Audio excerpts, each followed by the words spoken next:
Before electricity became commonplace and refrigerators dominated kitchens, Europeans relied on a combination of ingenuity, climate, and simple tools to preserve food. Understanding these historical methods gives a window into everyday life across centuries, from rural villages to wartime households. If you enjoy learning about practical history and ancient survival strategies, make sure to subscribe to the channel, like the video, and leave a comment on which method fascinates you most. Let's dive straight into how people kept their food fresh long before the hum of a fridge. People stored food underground to keep it cool year-round. Root cellars were the backbone of food storage across Europe.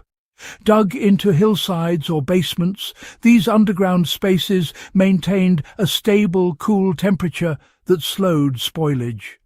Potatoes, carrots, turnips and cabbages could last through winter if stacked properly in wooden crates or baskets lined with straw. The cool, humid environment prevented drying and rot. Even today, a modern gardener or survivalist can use a simple dugout or insulated storage box to emulate this method.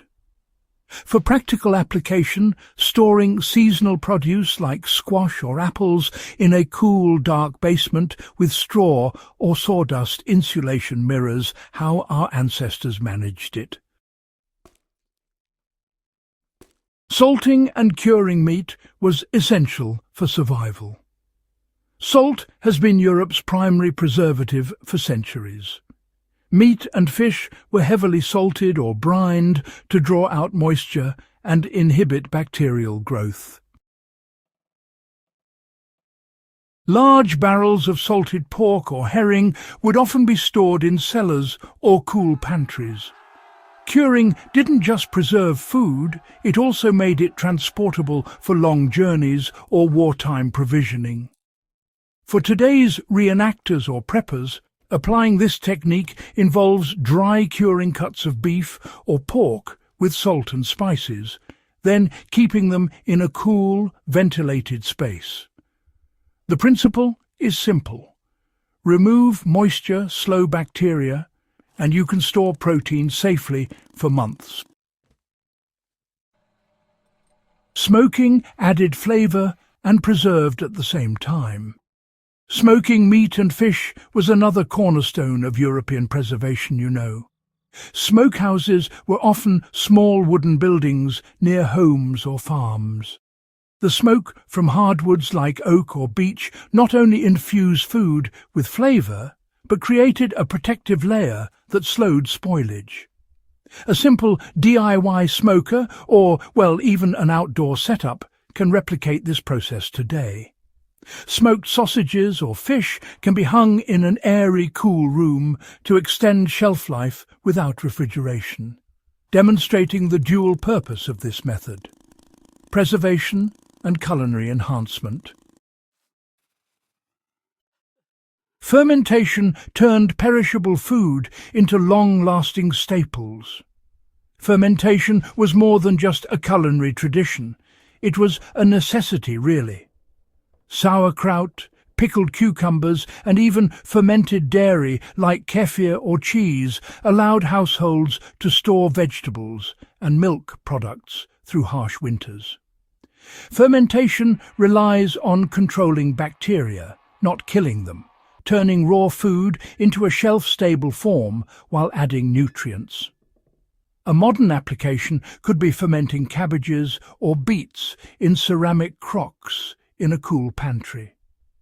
The end product can be used daily, providing flavour and essential vitamins during months when fresh produce isn't available. Drying food made it portable and durable. Before freezers, drying was a critical method to preserve fruits, herbs and even meat, you see.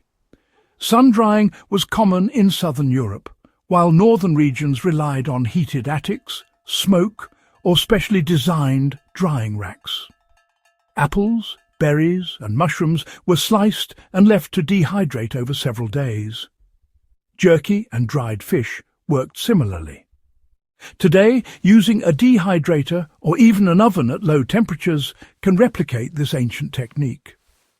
Dry food is lightweight, long-lasting and perfect for storage or emergency rations, directly translating old practices into modern survival strategies. Cooling with natural water sources kept perishables from spoiling. Rivers, streams and wells weren't just sources of drinking water. They were natural refrigerators.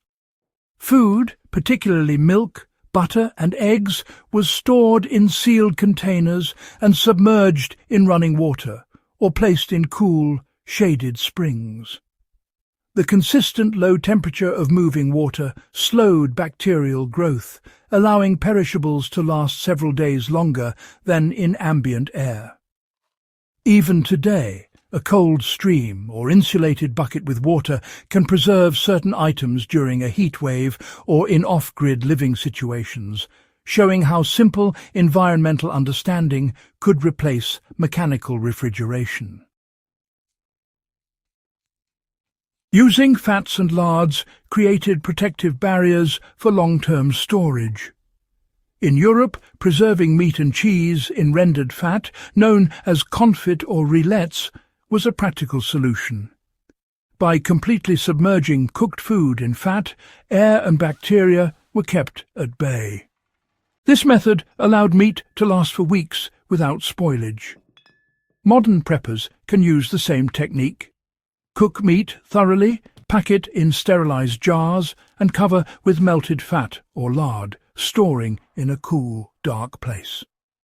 It's a direct transfer of ancient knowledge to contemporary survival scenarios, emphasizing how simple materials can extend food life without electricity.